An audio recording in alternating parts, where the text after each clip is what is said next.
천모 49년 가을, 조선 중종의 수많은 후궁 중 한 명이 친정을 향해 조용히 궁궐 문을 나섰다. 그녀의 이름은 안씨. 아직은 소용이라는 정사품의 지위에 머물러 있던 궁궐 안에서는 그저 평범한 후궁에 불과했다. 그 누가 감히 상상이나 했을까? 이 여인이 훗날 조선 후기 모든 왕들의 직계 조상이 되리라고는. 그녀의 손자가 왕위에 올라 조선 역사상 최초의 반께 승통을 열고 그 혈통이 조선의 마지막 황제 순종에 이르기까지 이어지리라고는. 창빈 안씨, 생전에는 그 이름조차 제대로 불리지 못했던 슬픈 호칭이다. 그녀는 세상을 떠난 후에야 비로소 창빈이라는 정일품 빈에 존귀한 지위를 얻게 되었다. 그러나 그녀의 죽음 이후 역사는 그 누구도 예측하지 못했던 극적인 반전의 드라마를 써내려가기 시작했다. 과연 이 평범했던 궁녀는 어떻게 조선 역사의 중심에 우뚝 서게 되었을까? 찰싹 99년 가을, 금천이라는 작고 평화로운 고을에서 한 여자아이가 세상에 태어났다. 아버지는 안탄대, 어머니는 황씨였다. 안탄대는 그저 정칠품의 미관말직 무신에 불과했지만 그는 딸의 운명이 조선 왕조의 역사를 뒤흔들 것이라고는 꿈에도 상상하지 못했을 것이다. 1086년 역사의 물줄기를 바꾼 중종반정이 일어났고 안탄대의 삶에도 예상치 못한 변화가 찾아왔다. 그는 반정에 참여한 공로를 인정받아 원종 공신에 책록되었지만 여전히 존재감은 미미했다. 훗날 창빈이 될 안씨 역시 그때는 그저 변방무신의 딸에 불과했다. 철거 7년 9살이 된 안씨에게 인생을 송두리째 바꿀 놀라운 기회가 찾아왔다. 궁녀 선발에 뽑힌 것이다. 어린 나이에도 불구하고 단아한 용모와 차분하고 정숙한 행동거지는 그녀를 궁궐로 이끌었다. 그런데 운명의 장난처럼 그녀가 배정받은 곳은 다름 아닌 정현대 비전이었다. 정현대비 윤씨는 성종의 계비이자 중종의 어머니로 궁중에서 가장 존경받는 인물 중 하나였다. 그녀는 어린 안씨의 총명함과 따뜻한 심성의 깊은 인상을 받았고 마치 친딸처럼 아낌없이 보살폈다. 이 아이는 범상치 않구나. 정현대비는 종종 혼잣말로 중얼거렸다고 한다. 안씨는 총명하면서도 겸손했고 무엇보다 마음씨가 착했다. 다른 궁녀들과 다투는 일 없이 묵묵히 자신의 일을 해냈고 정현대비는 그런 그녀에게 점점 특별한 애정을 느끼게 되었다. 대비는 직접 경서와 사기를 가르치며 학문을 장려했고 왕실의 법도와 예절을 세심하게 가르쳤다. 세월은 쏜살같이 흘러 하고 28년 안씨는 어느덧 20살의 아름다운 여인으로 성장했다.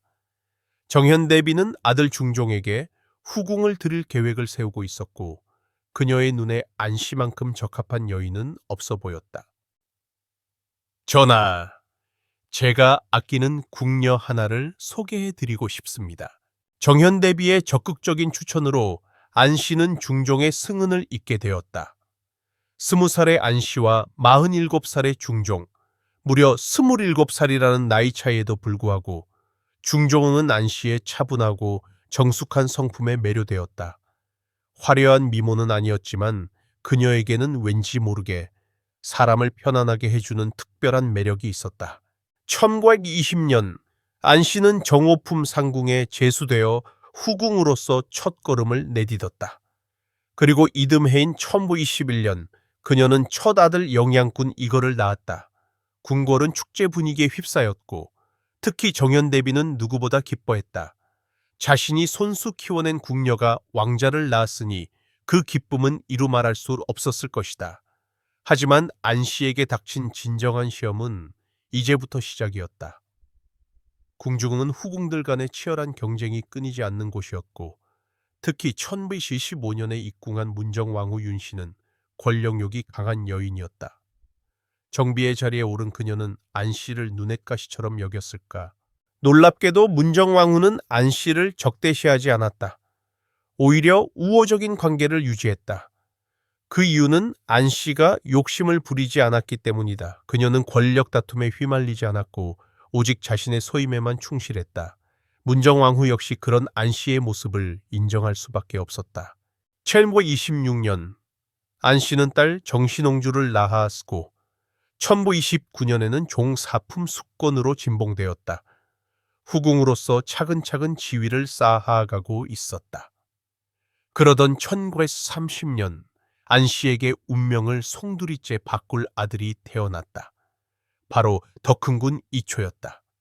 이 아이가 훗날 선조의 아버지가 되어 조선의 왕통을 이을 줄 그 누가 알았겠는가. 안씨 자신도 중종도 그 누구도 이 아이의 미래를 감히 예상하지 못했다. 그저 건강한 왕자가 하나 더 태어났다는 기쁨만이 가득했을 뿐이다. 안씨는 궁중에서 모범적인 후궁으로 인정받았다. 1539년 문정왕후가 창덕궁에서 친잡례를 거행할 때도 안씨는 함께 참석했다.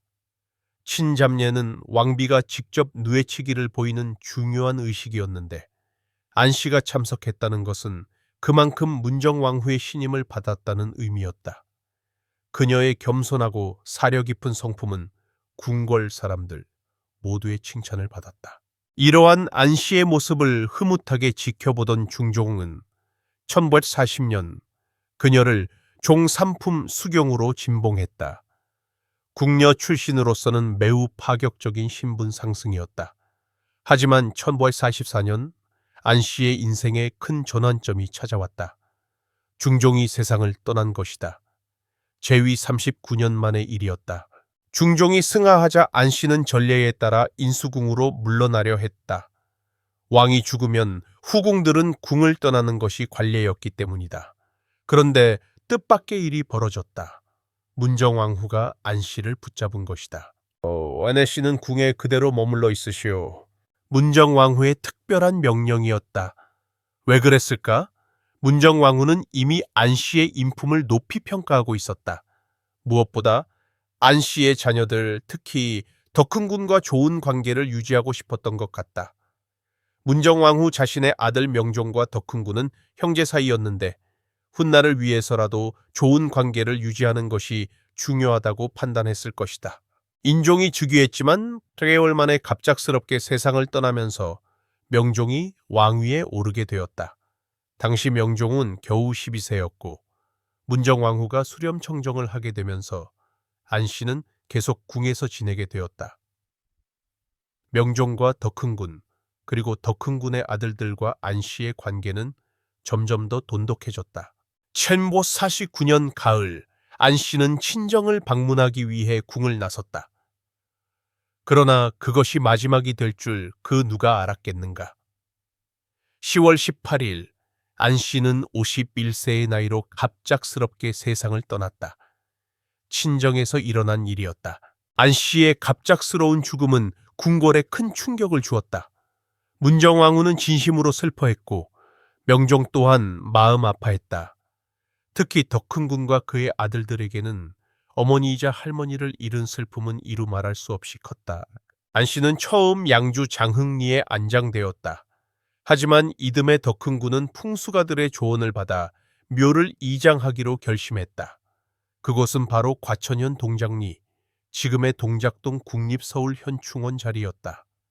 당시에는 그저 조용한 언덕배기에 불과했지만 풍수가들은 이곳을 명당 중의 명당이라고 입을 모아 말했다. 1567년 역사의 물줄기를 송두리째 바꿀 놀라운 일이 벌어졌다. 명종이 후사 없이 승하한 것이다. 순회 세자는 이미 13세에 요절했고 명종에게는 다른 아들이 없었다. 조정은 혼란에 휩싸였다. 누가 왕위를 이을 것인가? 인순왕후는 고심 끝에 결단을 내렸다. 더 큰 군의 셋째 아들 하성군을 후계자로 정한 것이다. 명종이 생전에 하성군을 총애했고 이미 은밀히 후계자로 염두에 두고 있었다는 것이 그 이유였다. 하성군 훗날의 선조는 6세의 어린 나이로 왕위에 올랐다. 조선 역사상 최초의 반개 승통이었다. 왕의 직계가 아닌 반개에서 왕이 나온 것은 처음 있는 일이었다. 그리고 그 반개의 뿌리가 바로 창빈 안씨였다. 선조는 즉위 10년 만인 1577년 할머니 안씨를 창빈으로 추봉했다. 소용해서 정일품 빈으로 올려준 것이다. 그녀는 죽어서야 비로소 창빈이라는 존귀한 이름을 얻게 되었다. 얼마나 아이러니한 일인가. 생전에는 그저 평범한 후궁이었던 여인이 죽은 후 조선 왕실의 조상이 된 것이다. 하지만 선조는 자신의 출신에 대한 깊은 콤플렉스를 가지고 있었다. 자신이 반개 출신이라는 사실을 늘 부끄러워했다. 1618년 덕흥대원군 사당의 이름을 정하는 논의 중에 경영관 허봉이 창빈 안씨를 첩이라고 칭하자 선조는 불같이 화를 냈다. 정분이 바르지 못하면 말이 순하지 않습니다. 전하께서 안빈을 우리 조모라고 하시는 것도 매우 잘못입니다. 비록 대원군이 계시더라도 정모에 앞전되어 감히 자기 어머니에게 어머니라고 부르지 못하는 법인데 더구나 전하께서는 대궐에 들어와 대통을 이으셨으니 어찌 감히 조모라고 일컬을 수 있겠습니까? 허봉의 말에 선조의 분노는 하늘을 찔렀다. 좌의정 홍섬이 겨우 변호하여 선조의 진노를 가라앉혔을 정도였다. 자신의 할머니를 첩이라고 부르는 것을 도저히 참을 수 없었던 것이다. 이 일화는 선조가 얼마나 깊은 신분 콤플렉스에 시달렸는지를 여실히 보여준다. 하지만 동시에 창빈 안씨에 대한 선조의 애정도 드러낸다. 비록 생전에 만나지는 못했지만 선조에게 창빈 안씨는 소중한 할머니였다. 창빈 안씨의 묘는 처음에는 비석조차 없었다. 후궁의 묘에는 원래 신도비를 세우지 않는 것이 관례였기 때문이다. 하지만 130여 년이 지난 1981년 숙종은 특별한 명령을 내린다. 창빈의 묘에 비석이 없다니 이것이 말이 되는가? 낭원군 이간의 상소가 계기였다. 그는 창빈 안씨가 덕흥대원군을 낳아 조선 왕조의 맥을 이었는데 묘소에 비석조차 없다는 사실을 안타까워하며 숙종에게 아뢰었다. 숙종은 즉시 신도비 건립을 명했고 예조판서 신정이 비문을 짓고 판돈영부사 이정경이 글씨를 썼다. 조선 왕조의 맥을 이었다는 공을 인정한다. 후궁의 묘에 신도비가 세워진 것은 매우 이례적인 일이었다. 하지만 창빈 안씨는 예외였다. 그녀 없이는 조선 후기의 왕통이 존재할 수 없었기 때문이다. 창빈 안씨의 후손들이 조선의 왕위를 이어간 역사를 살펴보면 정말 놀라울 따름이다. 선조 이후 광해군, 인조, 효종, 현종, 숙종, 경종, 영조, 정조, 순조, 헌종, 철종, 고종, 순종에 이르기까지 조선의 모든 왕들이 창빈 안씨의 직계 후손이다. 무려 360여 년 동안 조선의 왕통을 굳건히 이어온 것이다. 만약 창빈 안씨가 없었다면 역사는 어떻게 흘러갔을까? 명종이 후사 없이 죽었을 때 누가 왕위를 이었을까? 아마도 다른 종친 중에서 왕이 나왔을 것이다. 하지만 역사는 창빈 안씨의 손자 선조를 선택했고 그 선택이 조선 후기 360여 년의 역사를 만들어냈다. 창빈 안씨의 묘가 있는 동장리는 훗날 더욱 특별한 의미를 갖게 된다. 1956년 국립서울현충원이 건립되면서 창빈 안씨의 묘역은 현충원 안에 포함되었다. 그런데 신기한 일이 벌어졌다. 창빈 안씨의 묘 주변에 대한민국 대통령들의 묘가 들어서기 시작한 것이다. 이승만, 박정희, 김대중, 김영삼 4명의 대통령이 창빈 안씨 묘 근처에 안장되었다. 조선시대 왕들의 조상 곁에 대한민국 대통령들이 잠든 것이다. 마치 창빈 안씨가 조선의 왕들뿐만 아니라 대한민국의 지도자들까지 보살피고 있는 듯한 묘한 기운이 감돌았다. 풍수가들은 이 자리를 두고 흥미로운 이야기를 한다. 이곳은 분명 국왕 지육광글을 내는 명당기지만 동시에 큰 풍파를 몰고 오는 자리라고 한다. 창빈 안씨가 이곳에 안장된 후 그녀의 손자가 왕이 되었지만 그 후 임진왜란이라는 거대한 재앙이 조선을 덮쳤습니다. 정유재랑까지 이어진 7년간의 처절한 전쟁은 한반도를 잿더미로 만들었습니다. 선조의 어지러운 판단과 무능함은 백성들의 고통을 더욱 심화시켰고 나라는 존폐의 위기에 놓였습니다. 시간이 흘러 박정희 대통령 또한 이곳에 잠들었지만 그의 딸 박근혜 대통령마저 탄핵이라는 불명예스러운 종말을 맞이했습니다. 권력을 주지만 동시에 감당하기 힘든 시련 또한 안겨주는 묘자리인 듯합니다. 하지만 그럼에도 불구하고 창빈 안씨의 영향력은 실로 엄청납니다. 그녀 한 사람으로 인해 조선 후기의 역사가 완전히 바뀌었다고 해도 과언이 아닐 정도입니다. 만약 그녀가 덕흥대원군을 낳지 않았더라면, 선조가 왕위에 오르지 못했더라면 조선의 역사는 지금과는 전혀 다른 방향으로 흘러갔을 것입니다. 어쩌면 임진왜란조차 일어나지 않았을 수도 있습니다. 역사의 작은 나비 효과가 거대한 결과를 만들어낸 셈입니다. 창빈 안씨가 살았던 시대를 다시 한번 떠올려 봅시다. 그녀는 연산군의 폭정으로 온 나라가 혼란에 빠졌던 시기에 태어났습니다. 백성들의 삶은 피폐해졌고 곳곳에서 원성이 자자했습니다. 중종반정으로 새로운 희망이 움트는 듯 했지만 여전히 정치적 혼란은 끊이지 않았습니다. 사화가 연이어 일어나 수많은 선비들이 억울하게 목숨을 잃었고 조정은 권력 다툼으로 날마다 시끄러웠습니다. 그런 격동의 시대에 창빈 안씨는 어떻게 살아갔을까요? 그녀는 권력 다툼에 휘말리는 대신 오직 자신의 소임에 충실했습니다. 후궁으로서 묵묵히 왕을 받들고 어머니로서 지극한 정성으로 자식들을 돌봤으며 며느리로서 시어머니를 공경했습니다. 그녀의 겸손하고 따뜻한 품성은 주변 사람들의 마음을 움직였습니다. 정현왕후는 그녀를 친딸처럼 아꼈고 중종은 그녀를 깊이 신뢰했으며 문정왕후는 그녀의 현명함을 인정했습니다. 심지어 명종조차도 그녀와 그녀의 자식들을 소중히 여겼습니다. 이 모든 것이 단순한 우연이었을까요? 결코 아닙니다. 창빈 안씨의 뛰어난 인품이 만들어낸 필연적인 결과였습니다. 그녀의 진심은 혈관이 흘러 역사를 바꾸는 놀라운 힘을 발휘했습니다. 1790년 정조는 창빈 안씨의 묘에 나아가 직접 제사를 지냈습니다. 이는 지극히 이례적인 일이었습니다. 당시 왕실의 법도와 관례를 뛰어넘는 파격적인 행보였습니다.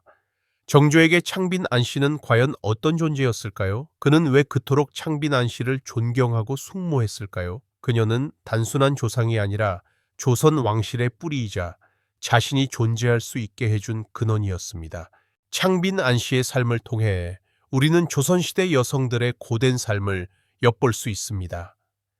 8살 어린 나이에 궁궐에 들어가 평생을 갇혀 살아야 했던 그녀의 운명은 안타깝기 그지없습니다.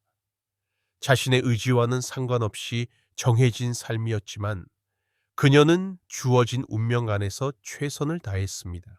그녀는 학문을 게을리하지 않았습니다. 정현왕후가 내려준 경서와 사기를 밤낮으로 탐독하며 지식을 쌓았습니다. 예법과 법도를 익혔고 후궁으로서 갖춰야 할 모든 덕목들을 하나하나 몸에 익혔습니다. 끊임없는 노력과 자기 개발이 있었기에 중종의 마음을 얻을 수 있었고 궁중에서 인정받을 수 있었습니다.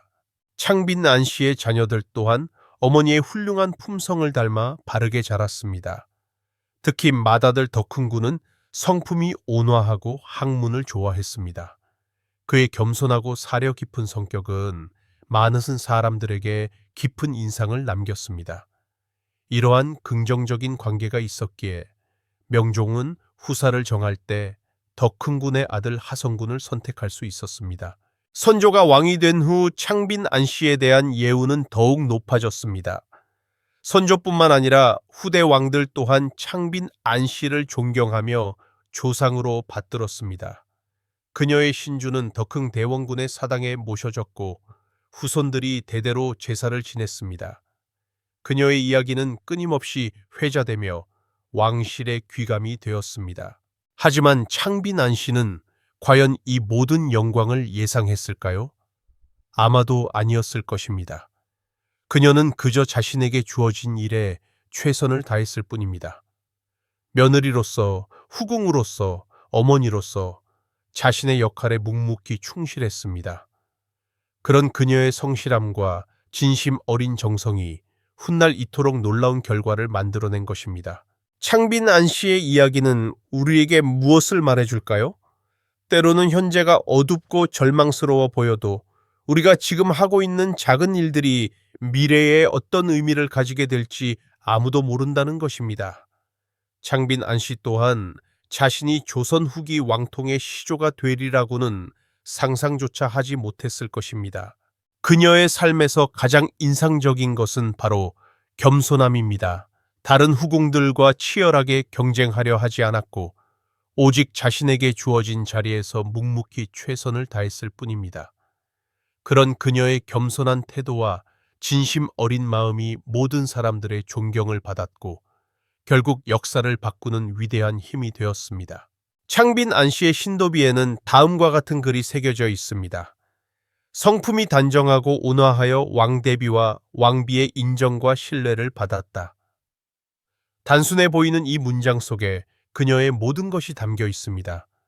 단정함과 온화함, 그것이 바로 창빈 안 씨의 가장 강력한 무기였습니다. 오늘날 우리가 창빈 안 씨의 묘를 찾아간다면 어떤 기분이 들까요? 국립서울현충원 안쪽 조용한 언덕에 자리 잡은 그 묘는 여전히 소박합니다. 화려하지 않지만 그 안에 품격이 느껴집니다. 마치 창빈 안 씨의 인품을 그대로 보여주는 듯합니다. 묘 앞에 서면 한강이 시원하게 내려다 보이고 멀리 남산과 북악산이 눈에 들어옵니다. 풍수지리적으로도 훌륭한 명당입니다. 하지만 그보다 더 아름다운 것은 이곳에 잠든 한 여인의 삶입니다. 평범하게 시작했지만 위대하게 끝맺은 한 여인의 감동적인 이야기입니다. 창빈 안 씨는 조선 역사에서 가장 특별한 존재 중 한 명입니다. 왕이 된 적도 없고 큰 권력을 가진 적도 없지만 그 누구보다도 큰 영향력을 남겼습니다. 그녀 한 사람으로 인해 조선 후기 360여 년의 역사가 새롭게 쓰여졌습니다. 때로는 역사를 바꾸는 것이 거대한 사건이나 영웅적인 행동이 아닐 수도 있습니다. 창빈 안 씨처럼 묵묵히 자신의 자리에서 최선을 다하는 평범한 사람의 성실함이 역사를 바꿀 수도 있다는 것을 그녀는 몸소 증명했습니다. 그녀의 이야기는 우리 모두에게 희망과 용기를 줍니다. 바로 지금 이 순간에도 어디선가 누군가가 자신의 자리에서 묵묵히 최선을 다하고 있을 것입니다. 그들 중 누군가는 창빈 안 씨처럼 역사에 큰 족적을 남길지도 모릅니다.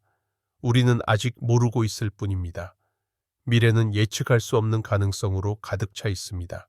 창빈 안 씨가 우리에게 남긴 가장 큰 유산은 무엇일까요?